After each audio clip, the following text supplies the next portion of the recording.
Hello guys, once again welcome back to my channel. आज की इस वीडियो में हम पढ़ने वाले हैं figure it out page number 42 और पेज नंबर 43 में टोटल 6 क्वेश्चंस दिए हैं। तो हम इस वीडियो में 6 क्वेश्चन डिस्कस करेंगे। जैसे फिगर इट आउट का पहला क्वेश्चन दिया हुआ है कि read the situations given below, यानी 3 पार्ट हैं। पहला पार्ट ये है, 2 पार्ट और दिए हुए हैं। तो पहले क्वेश्चन में टोटल 3 पार्ट दिए हैं और पहला पार्ट यहाँ पे ये है। तो read the situation given below, right appropriate expression for each of them and find their value. सबसे पहले हमें एक्सप्रेशन को लिखना है और इसके बाद हमें उसकी वैल्यू बताना है कि उसकी वैल्यू कितनी होगी। जैसे पहला नंबर है कि the district market in Begur operates on all 7 days of a week, यानी वीक में 7 डेज होते हैं और 7 के 7 दिन मार्केट ओपन रहता है। इसके बाद लिखा है कि Rahim supplies 9 kg of a mangoes each day, यानी हर एक दिन 9 kg अगर मैंगो सप्लाई करेगा तो 7 डेज में हो जाएगा 7 × 9। फिर आगे लिखा हुआ है कि and Shyam supplies 11 kg of a mango each day from his orchard, यानी कि ऑर्चर्ड का मतलब होता है फलों का जो बगीचा होता है। और इसी प्रकार से दूसरा यहाँ पे लड़का है श्याम और 11 kg ईच डे सप्लाई करता है, तो 7 डे में ये सप्लाई करेगा 7 × 11। तो ये तो एक्सप्रेशन हो गया। अब हमें इसकी वैल्यू फाइंड करना है कि इसकी वैल्यू क्या है। जैसे यहाँ पे पहला नंबर यहाँ पे दे रखा है रहीम का कि रहीम जो है वो 9 kg ईच डे सप्लाई करता है, तो 7 डेज में सप्लाई करेगा 7 × 9। और श्याम जो है वो 11 kg ईच डे सप्लाई करता है, तो 7 × 11 हो जाएगा 1 वीक में। फिर लिखा है कि find the amount of a mangoes supplied by them, यानी इन दोनों के द्वारा एक वीक में कितना मैंगोज सप्लाई किया गया, ये हमें बताना है। तो हम यहाँ पे देखेंगे तो 7 यहाँ भी है और 7 यहाँ भी है। 7 को हम कॉमन लेंगे, तो जब 7 को कॉमन लेंगे तो यहाँ पे बचेगा 9। फिर यहाँ पे प्लस है तो हम प्लस लगाएंगे और 11 बचा तो 11 लिख देंगे। अब इसके बाद यहाँ पे 7 मल्टीप्लाई में तो रहेगा ही रहेगा। 11 और 9 होता है 20, और 20 का इंटू 7 के साथ करते हैं तो ये हो जाएगा 140। तो 1 वीक में 140 kg दोनों मिलकर के सप्लाई करेंगे। ये हो गया पहले वाले का आंसर। अब हमें सॉल्व करना है बी नंबर। इसी प्रकार से बी नंबर दिया है कि बीनू अंश 20,000 पर मंथ, यानी 20,000 रुपये कमाती है। तो हम यहाँ पे लिखेंगे 20,000 रुपीज। अब इसके बाद है सी स्पेंड 5,000 ऑन रेंट, किराए पर खर्च कर देती है 5,000 रुपीज़, तो 5,000 हम माइनस कर देंगे। फिर इसके बाद 5,000 फूड पर खर्च कर देती है, तो ये भी माइनस का 5,000 हो जाएगा। फिर इसके बाद 2,000 ये खर्च कर देती है अदर एक्सपेंसेज में, तो यहाँ पे 2,000 भी माइनस हम कर देंगे। इस तरह से यहाँ पे इसका एक्सप्रेशन बन गया। अब हमें इनको सॉल्व करना है। तो 20,000 इसकी टोटल इनकम है, तो 20,000 टोटल इनकम लिख दिया। अब कितना एक्सपेंड कर देती है यहाँ पे, तो हम देखेंगे 5,000, 5,000 और 2,000, तो टोटल 12,000 इसका खर्च हो जाता है। तो 20,000 में से 12,000 को हमें सब्ट्रैक्ट करना है, तो ये बचेगा 8,000 रुपीज़। एक बार क्वेश्चन पढ़ते हैं कि यहाँ पे Binu earns 20,000 per month, she spend 5,000 on rent, 5,000 on food and 2,000 other expenses every month. What is the amount Binu will save by the end of a year. यह एक मंथ का है और हमें बताना है कि उसका एक साल में कितना सेविंग हुई। तो 1 मंथ में 8,000, तो हमें निकालना है 1 ईयर में, तो 12 से मल्टीप्लाई करा देंगे क्योंकि 1 ईयर में 12 मंथ होते हैं। तो 12 का इंटू इसके साथ कराएंगे, तो 12 8 जा होता है 96 और 3 जीरो लगे हुए हैं, तो हम 3 जीरो यहाँ पे सिंपल लगा देंगे। तो इसका मतलब ये हुआ कि 1 ईयर में 96,000 रुपीज़ सेविंग करती है। ये बी नंबर का आंसर हो गया। इसी प्रकार से हमें सी नंबर को भी सॉल्व करना है कि सी नंबर का आंसर कितना होगा। तो पहले हम क्वेश्चन पढ़ लेते हैं, फिर इसको हम बोर्ड में सॉल्व करेंगे। सी नंबर में दिया है कि during the day time a snail climbs 3 centimetre up a post and during a night while asleep accidentally slip down 2 centimetre, यानी कि एक ये पोस्ट लगा हुआ है, दिन में ये 3 सेंटीमीटर तक जाता है और जैसे ही रात होती है तो सोने की वजह से ये 2 सेंटीमीटर स्लिप हो जाता है। 3 सेंटीमीटर गया और 2 सेंटीमीटर फिर से स्लिप हुआ, तो टोटल एक दिन में जो है 1 सेंटीमीटर की डिस्टेंस इसने कवर किया। फिर आगे लिखा हुआ है कि द पोस्ट 10 सेंटीमीटर हाइट, जो यहाँ पे पोस्ट की हाइट है वो 10 सेंटीमीटर है, and delicious treat is on its top, और यहाँ पे इसके लिए कुछ भोजन रखा हुआ है टॉप पर। तो कह रहा है कि in how many days will the snail get the treat, तो कितने दिनों में ये यहाँ तक पहुँच पाएगा। तो हमें पता है कि एक दिन में 1 सेंटीमीटर पहुँचता है, तो हम निकालेंगे कि यहाँ तक पहुँचने के लिए 10 सेंटीमीटर का ये पोस्ट है और यहाँ तक पहुँचने के लिए उसको कितने दिन का समय लगेगा। अब हम इसको सॉल्व करते हैं। तो सबसे पहले हम देखेंगे कि एंड ऑफ अ डे कितना सेंटीमीटर टोटल कवर कर गया डिस्टेंस। तो हम यहाँ के लिखेंगे पहला नंबर कि end of the day first, यानी कि एक दिन में टोटल कितना डिस्टेंस कवर किया ये हम देखेंगे। तो हमें पता है कि 3 सेंटीमीटर ऊपर जाता है और फिर रात में 2 सेंटीमीटर नीचे आ जाता है, तो टोटल डिस्टेंस कवर किया इसने 1 सेंटीमीटर का। फिर इसी तरह से हम डे सेकंड में देखेंगे, तो 1 सेंटीमीटर तो ऊपर है, फिर 3 सेंटीमीटर ऊपर जाएगा तो टोटल हो जाएगा 4 सेंटीमीटर, और फिर यहाँ पे 2 सेंटीमीटर नीचे स्लिप होगा, तो 4 में से 2 को सब्ट्रैक्ट करेंगे तो 2 सेंटीमीटर तक ये डे सेकंड में पहुँच गया। फिर इसके बाद डे थ्री में देखेंगे तो 2 सेंटीमीटर ऑलरेडी चढ़ चुका है यहाँ पे, तो हम 2 सेंटीमीटर तो लेंगे ही लेंगे, साथ में 3 सेंटीमीटर उस दिन और कवर किया तो 3 सेंटीमीटर हम और यहाँ पे प्लस करेंगे, तो 3 और 2 हो जाएगा 5 सेंटीमीटर। फिर 5 सेंटीमीटर डिस्टेंस कवर करने के बाद रात में 2 सेंटीमीटर स्लिप हुआ, तो यहाँ पे 2 सेंटीमीटर को हमें सब्ट्रैक्ट करना है, तो 5 में से 2 जाएगा तो यहाँ पे बचेगा 3 सेंटीमीटर। सेम इसी प्रकार से डे 4 में काउंट करेंगे कि डे 4 में कितना कंप्लीट किया डिस्टेंस, तो 3 सेंटीमीटर तो ऑलरेडी पहुंच चुका है और 3 सेंटीमीटर और पहुंच जाएगा, तो टोटल 6 सेंटीमीटर डे में कंप्लीट किया और नाइट में 2 सेंटीमीटर स्लिप कर दिया, तो 6 में से 2 को सब्ट्रैक्ट करेंगे तो 4 सेंटीमीटर आएगा। सेम डे 5 में देखेंगे तो 4 सेंटीमीटर पहले से ही है, 3 सेंटीमीटर और डिस्टेंस कवर कर लिया उसने, तो टोटल हो गया 7 सेंटीमीटर। फिर 2 सेंटीमीटर स्लिप हो गया, तो 2 को हम सब्ट्रैक्ट करेंगे तो 7 में से 2 गया तो यहाँ पे बचेगा 5 सेंटीमीटर। इसी प्रकार से डे सिक्स में देखेंगे तो 5 सेंटीमीटर ऑलरेडी पहुँच चुका है और 3 सेंटीमीटर फिर से उसने कवर किया, तो 5 और 3 हो जाएगा यहाँ पे 8 सेंटीमीटर और 2 सेंटीमीटर स्लिप हो गया, तो डिस्टेंस टोटल हो गया इसका 6 सेंटीमीटर। इसी प्रकार से डे 7 6 सेंटीमीटर ऑलरेडी पहुंच चुका है, तो 6 सेंटीमीटर प्लस 3 सेंटीमीटर, 6 और 3 होता है 9 सेंटीमीटर। 2 सेंटीमीटर यहाँ पे स्लिप हुआ, तो 9 में से 2 जाएगा तो यहाँ पे बचेगा 7 सेंटीमीटर। इसी प्रकार से हम डे 8 देखेंगे तो 7 सेंटीमीटर ऑलरेडी पहुँच चुका है, फिर यहाँ पे 3 सेंटीमीटर और कंप्लीट कर लेता है, तो टोटल यहाँ पे डिस्टेंस कवर कर लिया 10 सेंटीमीटर। और ये हमें दिया ही है कि डिलीशियस जो ट्रीट रखा हुआ है वो 10 सेंटीमीटर हाई पोस्ट पे रखा है, तो जब 10 सेंटीमीटर की पोस्ट यहाँ पे उसने कंप्लीट कर लिया, डिस्टेंस कंप्लीट कर लिया, तो उसको डिलीशियस ट्रीट मिल जाएगी। तो अब यहाँ पे एक छोटा सा स्टेटमेंट लिखेंगे कि द स्नेल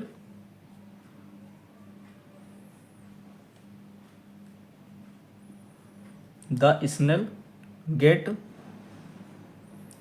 ट्रीट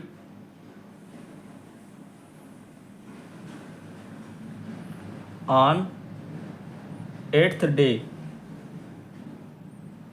यानी उसको 8वें दिन मिल जाएगा। ये हो गया क्वेश्चन नंबर 1 का सी पार्ट, और क्वेश्चन नंबर 1 भी यहाँ से कंप्लीट हो गया। अब हम सॉल्व करते हैं क्वेश्चन नंबर 2। क्वेश्चन नंबर 2 दिया है कि मेलविन रीड्स अ 2 पेज स्टोरी एवरी डे, यानी हर एक दिन 2 पेज की जो स्टोरी है, एक स्टोरी है 2 पेज की, तो हर दिन एक स्टोरी पढ़ती है, सिर्फ ट्यूसडे और सैटरडे को छोड़ करके।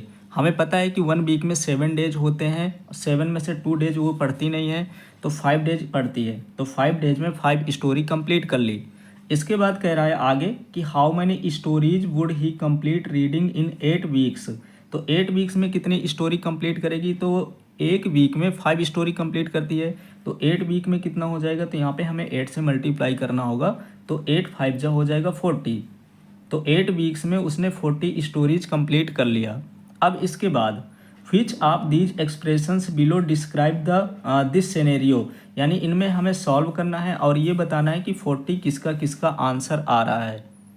जैसे पहले नंबर का हम सॉल्व करेंगे तो 8 2 जा 16 होता है और 16 का इंटू हमें 5 से करना है, तो 16 5 जा हो जाएगा 80, जबकि आंसर 40 आना चाहिए और यहाँ पे आ रहा है 80, तो ये वाला आंसर तो नहीं हो सकता। इसके बाद हम इसको सॉल्व करेंगे तो 7 में से 2 जाएगा तो 5, और 5 का इंटू हम 8 के साथ कराएंगे तो यहाँ पे 40 आ जाएगा, तो ये वाला एक्सप्रेशन सही है। इसके अलावा बाकी के भी सही हैं और गलत भी हैं कुछ, तो हमें और भी बताना है कि इसके अलावा और कौन कौन से सही हैं और कौन से गलत हैं। इसके बाद यहाँ पे देखेंगे तो 8 2 जा होता है 16, और 16 का अगर हम इंटू 7 के साथ करते हैं तो यहाँ पे हो जाएगा, यहाँ पे 7 2 जा 14 या कर सकते हैं, या 8 का इंटू 2 से करते हैं तो 8 2 जा हो जाएगा 16, और 16 का इंटू हमें 7 के साथ करना है, तो 7 6 जा होता है 42, 4 कैरी 7 1 जा 7 और 4 हो जाएगा 11, तो इसका जो आंसर आएगा 112 आएगा। इसी प्रकार से 8 7 जा होता है 56, तो ये वाला ऑप्शन भी नहीं होगा, ये वाला ऑप्शन भी नहीं होगा। यहाँ पे पहले हमें मल्टीप्लाई कराना होगा, तो 7 5 जा 35 होगा और 35 में से 2 को हम सब्ट्रैक्ट करेंगे तो यहाँ पे 33 हो जाएगा, तो ये वाला भी ऑप्शन नहीं होगा। 7 और 2 यहाँ पे 9 होता है, 9 8 जा 72, तो इसका ये वाला भी ऑप्शन नहीं होगा। अब यहाँ पे देखेंगे तो 7 इंटू 8 है, फिर -2 इंटू 8 है, 8 यहाँ भी है 8 यहाँ भी है, तो 8 को हम कॉमन ले सकते हैं, तो यहाँ पे होगा 7 -2, तो 8 7 में से 2 गया तो बचेगा 5, और 8 5 जा होता है 40, तो ये वाला ऑप्शन इसका सही हो जाएगा क्योंकि 8 वीक्स में वो 40 स्टोरेज पड़ती है और इसका भी आंसर 40 आ रहा है।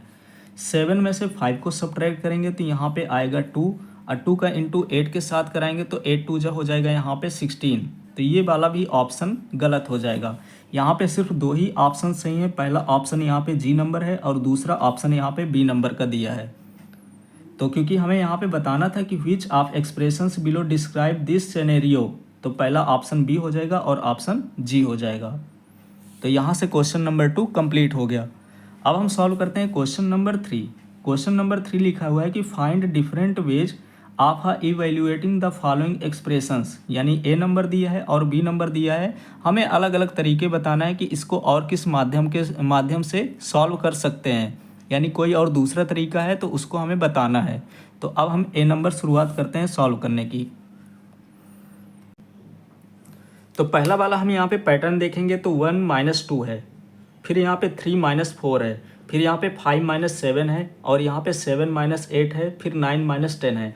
तो हम यहाँ पे तरीका कौन सा यूज कर सकते हैं कि 1 - हम 2 लिख दें, इसको ब्रैकेट के अंदर कर दें, फिर यहाँ पे प्लस है, फिर यहाँ पे 3 - 4 हम कर दें, फिर इसी तरह से प्लस लगा करके 5 - 6 ब्रैकेट के अंदर कर दें, फिर यहाँ पे प्लस लगा करके 7 - 8 कर दें, फिर यहाँ पे 9 - 10 कर दें।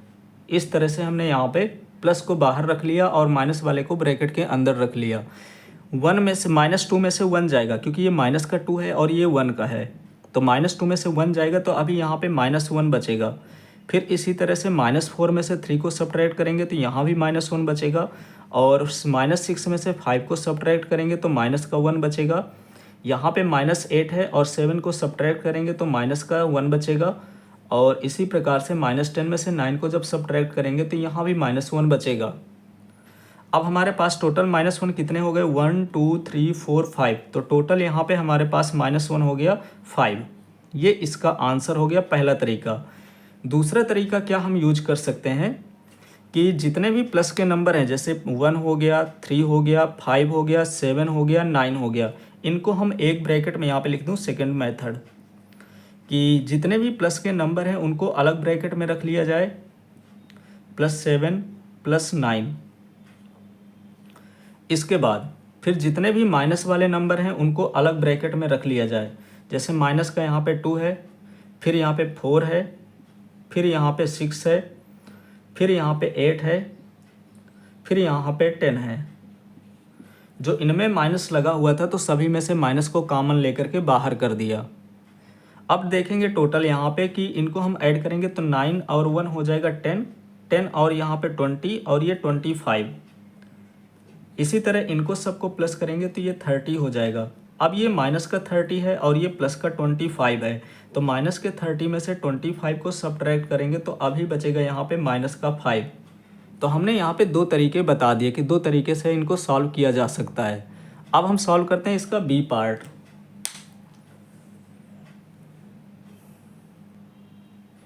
अब यहाँ पे दिया हुआ है 1 फिर -1, फिर यहाँ पे 1 फिर -1, फिर यहाँ पे प्लस का 1 फिर माइनस का 1, फिर +1 फिर -1, फिर +1 फिर -1। तो पहला तरीका हम यूज करेंगे कि यहाँ पे हम ब्रैकेट का यूज कर लें, यानी कि 1 - 1, फिर प्लस लगाएंगे। यहाँ भी हम ब्रैकेट का यूज कर लें तो 1 - 1 हो जाएगा। फिर यहाँ पे प्लस है तो प्लस लगाएंगे और यहाँ भी हम ब्रैकेट का यूज कर लें तो 1 - 1 हो जाएगा। फिर इसी तरह से यहाँ भी हम ब्रैकेट का यूज कर लें तो 1 - 1 हो जाएगा और यहाँ भी हमने ब्रैकेट का यूज कर लिया तो यहाँ पे हो जाएगा 1 - 1। अब 1 में से 1 जाएगा तो 0 होगा, यहाँ भी 0 हो जाएगा और यहाँ भी 1 में से 1 को सब्ट्रैक्ट करेंगे तो 0, यहाँ भी 0 हो जाएगा और यहाँ भी 0 हो जाएगा। अब सबको हम प्लस करेंगे तो ये पूरा हो जाएगा 0। पहला तरीका ये है। दूसरा तरीका क्या है कि जितने भी प्लस के नंबर हमें दिए हुए हैं उनको हम अलग प्लस कर लें और माइनस वाले जो नंबर दिए हैं उनको हम अलग माइनस कर लें।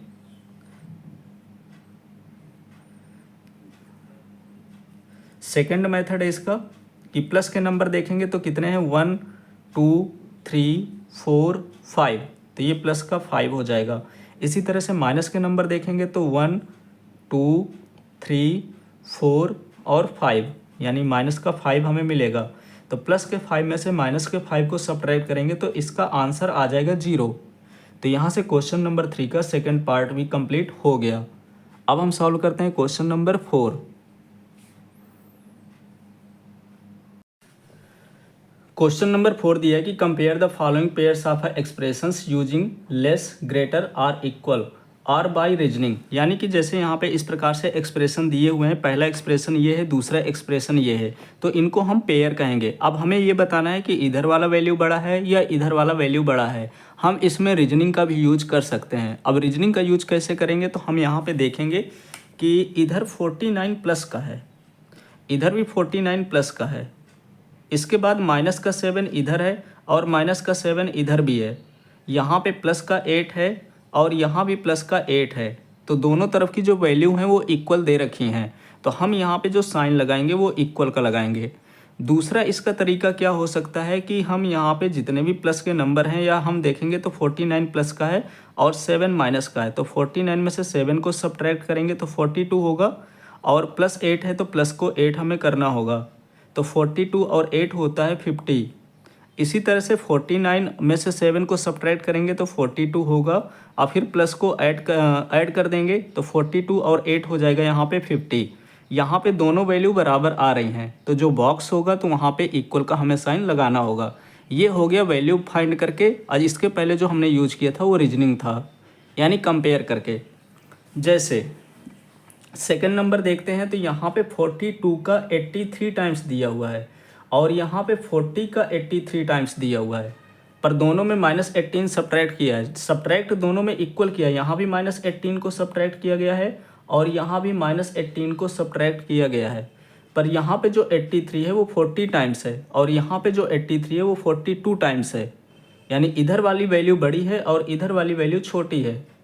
तो ये वैल्यू बड़ी होगी और ये वैल्यू छोटी होगी, तो हमें यहाँ पे जो साइन पुट करना होगा वो इस प्रकार से साइन आएगा, यानी 83 into 42 -18 is greater than 83 into 40 -18। ये इसका आंसर होगा। सी नंबर में देखेंगे, सी नंबर में है 145, फिर माइनस का 17 इंटू 8 है, यानी 17 8 जा के साथ हमें 145 माइनस करना है और यहाँ पे 17 6 जा है, तो 17 6 जा की वैल्यू छोटी होगी और 17 8 जा की वैल्यू बड़ी होगी। तो यहाँ पे 17 8 जा का जब हम यहाँ पे इंटू करेंगे तो यहाँ पे 17 6 जा है और यहाँ पे 78 है, तो हम जब इस वैल्यू को मल्टीप्लाई करेंगे तो ये वैल्यू ग्रेटर आएगी और ये वैल्यू स्मॉलर आएगी, पर हमें इस सब्ट्रैक्ट इक्वल करना है। जैसे यहाँ पे 145 है और यहाँ पे 145 दे रखा है, तो 17 8 जा होता है 126 और यहाँ पे माइनस करना है 145 के साथ, और 17 6 जो होता है 102 और सब्ट्रैक्ट करना है 145 के साथ।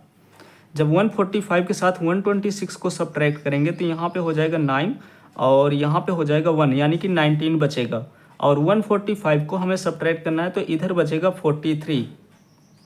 तो ये वाली वैल्यू बड़ी है और ये वैल्यू छोटी है, तो हमें साइन यहाँ पे लगाना होगा इस तरह का, क्योंकि जिधर का वैल्यू बड़ा होता है उधर इस तरह का साइन हम लगाते हैं।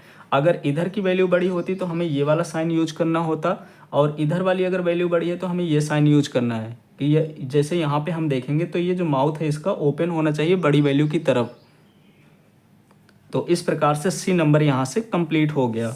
अब डी नंबर हम देखते हैं। तो डी नंबर में क्या दिया हुआ है कि 23 इंटू 48, यानी 48 का 23 टाइम्स है। पर यहाँ पे क्या है कि ब्रैकेट में 48 माइनस 35 है। 23 इंटू, अब 48 में से अगर 35 को हम माइनस भी कर दें तो यहाँ पे बचेगा 13। तो यहाँ पे वैल्यू दे रखी है 13 का 23 टाइम्स और ये 48 का 23 टाइम्स है। तो ये वैल्यू बड़ी होगी और ये वैल्यू छोटी होगी। तो हमें कैलकुलेट करने की आवश्यकता नहीं है, हमें सिर्फ साइन लगाना है। तो इधर वाली वैल्यू बड़ी होगी। अब हम सॉल्व करते हैं ई नंबर।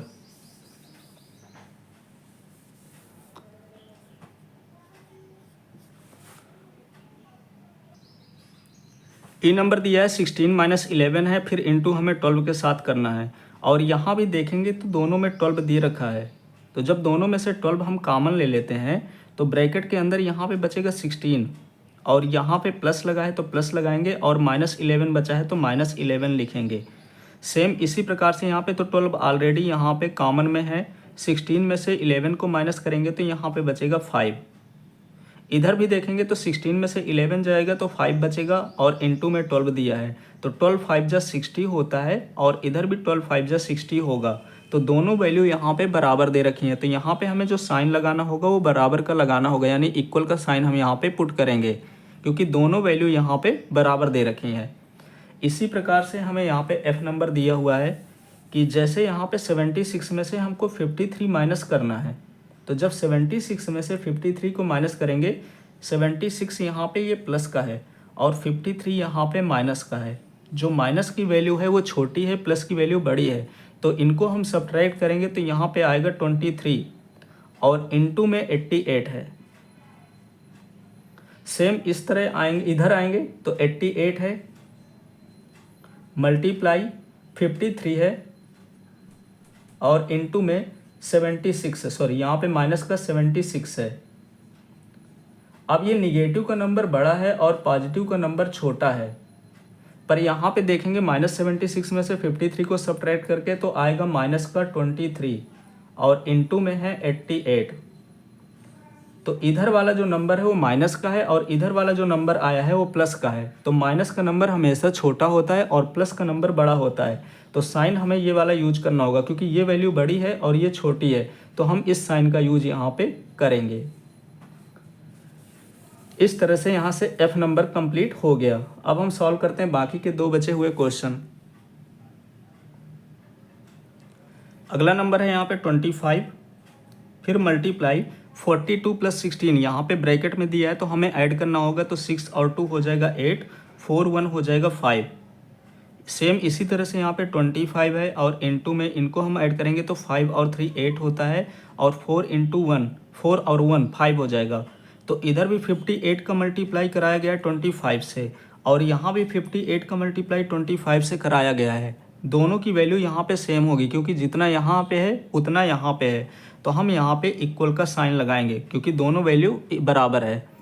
इसी तरह से यहाँ पे 36 दे रखा है और ब्रैकेट में 28 में से 16 को सब्ट्रैक्ट करना है, तो यहाँ पे बचेगा 12। सेम इसी प्रकार से 35 दे रखा है और 27 में से हमें 15 को सब्ट्रैक्ट करना है, तो यहाँ पे बचेगा 11, सॉरी यहाँ पे बचेगा 12, क्योंकि 27 में से 15 को सब्ट्रैक्ट करेंगे। अब सेम यहाँ पे क्या है कि 36 का 12 टाइम्स है और यहाँ पे 35 का 12 टाइम्स है, यानी कि 12 का हमें टेबल पढ़ना है 35 टाइम्स, और यहाँ पे हमें 12 की टेबल पढ़ना पड़ेगा 36 टाइम्स। तो ये वैल्यू बड़ी है। अगर हम कंपेयर भी करना चाहें रीजनिंग से तो इधर 12 है, इधर 12 है, पर यहाँ पे 35 है और यहाँ पे 36 है। ये वैल्यू बड़ी है और ये वैल्यू छोटी है। तो इसका मतलब है कि हमें साइन इस तरह से लगाना होगा कि 36 into 28 minus 16 is greater than 35, फिर ब्रैकेट में 27 माइनस 15। यहाँ से क्वेश्चन नंबर 4 कंप्लीट हो गया। अब हम सॉल्व करते हैं क्वेश्चन नंबर 5। क्वेश्चन नंबर 5 दिया है कि identify which of the following expressions are equal to the given expression without computing, यानी बिना कंप्यूटिंग किए हुए, बिना वैल्यू निकाले हुए हमें ये बताना है कि जैसे ये क्वेश्चन दिया हुआ है 83 माइनस 37 माइनस का 12। अब ये 4 ऑप्शन दे रखे हैं, तो इन चारों ऑप्शन में से कौन सा सही है, और इनका हमें कंप्यूट नहीं करना है, यानी कि कैलकुलेशन नहीं करना है। फिर इसके बाद लिखा है you may rewrite the expression using terms are removing bracket. हम जैसे यहाँ पे ब्रैकेट दिए हुए हैं तो ब्रैकेट को हम रिमूव कर सकते हैं या उनके टर्म्स लिख सकते हैं। फिर इसके बाद है there can be more than one expression which is equal to the given expression. जैसे ये क्वेश्चन है और इसके आंसर जो है एक से ज़्यादा भी हो सकते हैं। हो सकता है कि 2 हो सकता है कि 3 हो सकता है कि 4 के चारों ऑप्शन सही हों। तो इस तरह से हमें बताना है। जैसे अगर हम इस एक्सप्रेशन की बात करें तो यहाँ पे है 83, फिर माइनस का 37 और फिर माइनस का 12 दे रखा है। हम इनके एक्सप्रेशन को अलग अलग कर लेते हैं। यहाँ पे 83 है, यहाँ पे माइनस का 37 है और ये माइनस का 12 है। अब ए नंबर हम लेते हैं, यहाँ पे पहला नंबर हम लेते हैं कि ये सही है कि गलत है। तो ये 84 है और यहाँ पे माइनस का 38 है और यहाँ पे माइनस का 12 है। तो देखेंगे तो माइनस का 38 है और यहाँ पे 84 है, यानी एक ये ज़्यादा है तो एक ये भी ज़्यादा है। जितना ये बढ़ा ठीक उतना ये बढ़ा, तो इसमें कोई फ़र्क नहीं पड़ा, यानी कि ये वाला जो है इसके बराबर होगा। जैसे यहाँ पे हमने क्या किया है कि +1 किया है, जैसे पॉजिटिव वाली वैल्यू 1 बढ़ गई है तो निगेटिव वाली भी वैल्यू बढ़ गई है। वैसे भी अगर हम सब्ट्रैक्ट करके देखें तो 83 में से अगर 37 को हम सब्ट्रैक्ट करते हैं तो यहाँ पे क्या हो जाएगा कि इससे लेकर 13 होगा, 13 में से 7 गया तो यहाँ पे बचेगा 6, और 7 में से 3 गया तो यहाँ पे बचेगा 4, यानी 46 बचा। और इन दोनों को भी हम सब्ट्रैक्ट करके देख लेते हैं कि 84 में से 38 को हमें सब्ट्रैक्ट करना है, तो ये इससे लेगा तो 14 होगा, 14 में से 8 गया 6 बचा, ये इसको 1 दिया तो 7 बचा, 7 में से 3 गया तो यहाँ पे बचेगा 4, यानी 46। और यहाँ पे -12 है तो यहाँ भी -12 है, तो इसका मतलब है कि इसकी जो वैल्यू है वो इसके इक्वल है। सेम इसी तरह से हम सेकंड नंबर देखेंगे। सेकंड नंबर के लिए वही ऑप्शन यहाँ पे 83 है, फिर माइनस का 37 है, फिर यहाँ पे माइनस का 12 है। यहाँ पे भी देखेंगे तो ये भी 83 है और यहाँ पे माइनस का 38 है और यहाँ पे माइनस का 13 है। यहाँ पे जो पॉजिटिव वैल्यू है उसमें तो कोई भी इंक्रीज नहीं हुआ, यानी जैसे दिया हुआ है वैसे ही लिख दिया गया है। पर यहाँ पे निगेटिव के नंबर बढ़ गए हैं तो ये बराबर नहीं होंगे, क्योंकि जितना निगेटिव का बढ़ना चाहिए ठीक उतना पॉजिटिव नंबर भी बढ़ना चाहिए। यहाँ 37 से 38 हुआ है, यहाँ पे -12 से -13 हो गया है, पर जो पॉजिटिव नंबर है उसमें उसी तरह का है, कोई इंक्रीमेंट नहीं हुआ है, इसलिए ये वैल्यू बराबर नहीं होगी। सेम इसी तरह से चौथा जो ऑप्शन है तो 84, फिर ये माइनस अंदर जाएगा तो ये माइनस का 37 हो जाएगा और ये माइनस यहाँ पे आएगा तो माइनस प्लस, माइनस है और प्लस है तो ये भी माइनस कर देगा। अब यहाँ पे 83 है और यहाँ पे 84 है, माइनस के वैल्यू यहाँ पे सेम है पर यहाँ पे प्लस की वैल्यू ज़्यादा है, तो ये भी ऑप्शन गलत हो जाएगा। दो वैल्यू तो मैच कर रही हैं पर तीसरी वैल्यू मैच नहीं कर रही, तो ये ऑप्शन गलत हो जाएगा। इसी तरह से चौथा नंबर है, चौथे नंबर में माइनस का 37 दे रखा है, तो माइनस का 37 है तो -37 के पास हमने रख दिया, फिर 83 प्लस का है तो 83 हमने यहाँ पे रख दिया, फिर माइनस का 12 है तो माइनस का 12 हमने लिख दिया।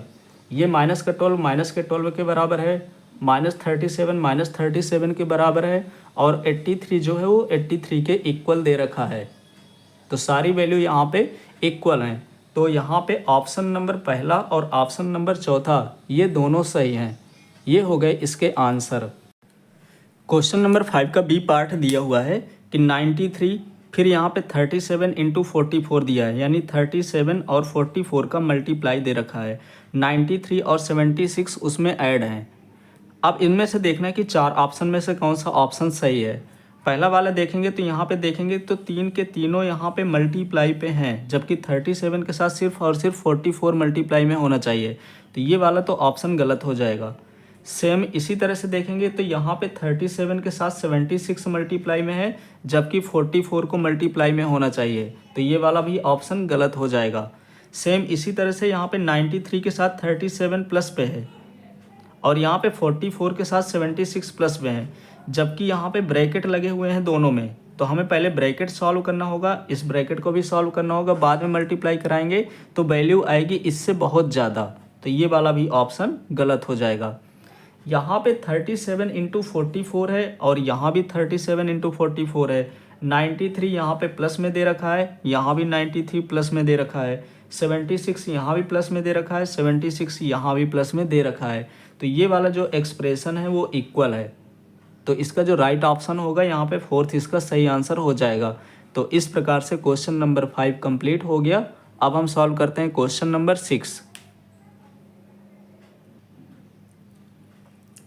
क्वेश्चन नंबर 6 दिया है कि चूज अ नंबर, यानी कि एक नंबर हमें चूज करना है, and create 10 different expressions having that values, यानी कि ये बताना है कि हमें पहले तो सबसे पहले एक नंबर कोई भी ले लेना, जैसे फॉर एग्जांपल कि हम 15 लेते हैं या 20 ले लेते हैं या 50 ले लेते हैं या 100 ले लेते हैं, इनमें से हमें कोई भी एक नंबर ही ले लेना है या अपने मन से कोई भी एक नंबर मान लेना है। अब फिर इसी तरह के एक्सप्रेशन हमें बनाना है कि उनकी वैल्यू सेम आनी चाहिए जो हमने वैल्यू नंबर लिया है। जैसे फॉर एग्जांपल कि मैंने यहाँ पे ले लिया 100, अब मुझे 10 एक्सप्रेशन ऐसे बनाना है कि उनको कैलकुलेट किया जाए तो 100 आंसर आए। जैसे पहला नंबर यहाँ पे मैं लिखूँगा, जैसे यहाँ पे 10 है, अगर 10 का मल्टीप्लाई अगर मैं 10 के साथ करता हूँ तो 100 मिल जाएगा मुझको, ये पहला आंसर एक्सप्रेशन हो गया। दूसरे वाले में मुझे क्या करना है कि यहाँ पे मैं 50 प्लस 50 अगर ले लेता हूँ तो 50 और 50 होता है 100, ये दूसरा एक्सप्रेशन हो गया। तीसरे वाले में अगर यहाँ पे 2 ले लूँ फिर मल्टीप्लाई और यहाँ पे 20 ले लूँ और 20 के साथ मैं यहाँ पे ले लूँ 30, तो 20 और 30 यहाँ पे 50 होगा। अब 50 का मल्टीप्लाई 2 के साथ कर दिया जाए तो 100 आएगा, यानी वैल्यू सभी की सेम आनी चाहिए। इसी तरह से तीसरा एग्जांपल यहाँ पे ले लिया जाए, चौथा,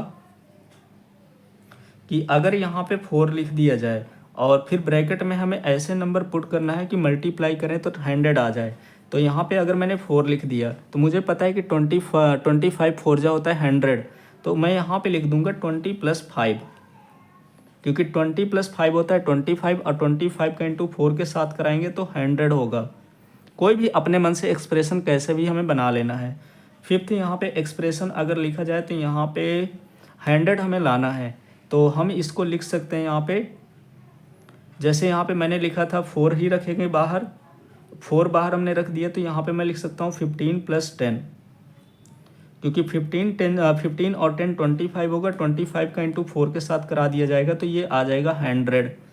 इसी तरह से 5 और एक्सप्रेशन लिखना है, तो यहाँ पे मैं 4 ही रखता हूँ मल्टीप्लाई में, और इस बार इसको मैं 10 लिख देता हूँ और इसको मैं 15 लिख देता हूँ, तो 15 और 10 25 होगा, 25 का इंटू 4 के साथ करूँगा तो 100 मिल जाएगा।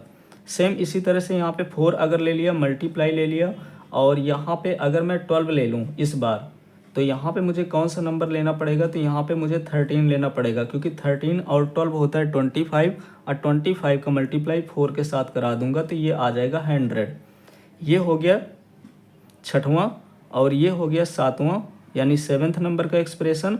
अब हमें 8 नंबर का एक्सप्रेशन लिखना है, तो यहाँ पे 2 हो जाएगा, और फिर ब्रैकेट के अंदर हमें कोई ऐसे 2 नंबर लेना है जिनका अगर ऐड कर देते हैं तो 50 आना चाहिए। जैसे अगर यहाँ पे 35 ले लिया जाए और 15 ले लिया जाए, तो 35 और 15 को ऐड करेंगे तो 50 आएगा, 52 जा होता है 100।